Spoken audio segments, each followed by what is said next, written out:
Having said that, यहाँ से bounce back आएगा, बिल्कुल आ सकता है, लेना चाहिए प्रोबेबली यस, थ्रू ऑप्शंस और ट्रेड इंडेक्स में होना चाहिए। यू नो कि I was very very very off stocks, और मुझे कोई भी stock right now if you tell me not Adani कि अदरवाइज कौन सा स्टॉक लेना है, it is very difficult because I don't want to be get into that courageous move.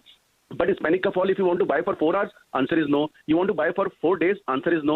But you want to buy for 14 days? Answer could be yes. So I think आपको trade कैसे बनाना है ये important है। अगर आप 4 घंटे या 4 दिन का देख रहे हैं कि नहीं रिवर्सल आएगा, I want to be smart बनने की जरूरत नहीं।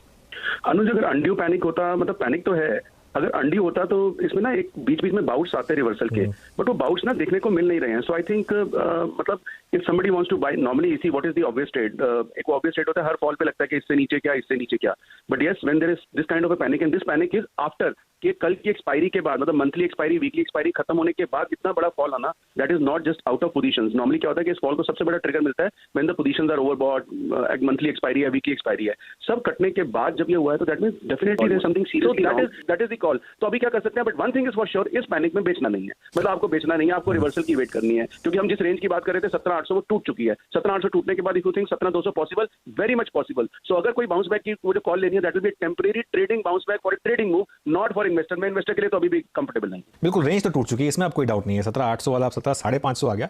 और ये देखिए एक चीज लगातार हम चैनल पे भी कह रहे थे कि जिस दिन रेंज टूटेगी उस दिन आपको आराम से 250-300 पॉइंट मिल जाएंगे। अच्छा रहा, बट मेरा प्रैक्टिकल व्यू और अप्रोच ये रहती है कि इस वक्त हाथ खाली किसके हैं, बजट की वजह से, पुराने 2 साल का जो पेडिग्री ऑफ तेजी चल रही है, और वो जो न्यू ईयर और ये सब न्यू एलोकेशन, और मतलब इतने तेजी के हमारे पास रीजन थे जिसकी वजह से हम ऑलरेडी लॉन्ग है, तो इट विल बी फ्यूटाइल कि नहीं बिल्कुल लेना चाहिए। प्रॉब्लम यह है कि पुरानी जो पोजीशन है क्या करना चाहिए, उसका सबसे बड़ा इशू उस चीज का है।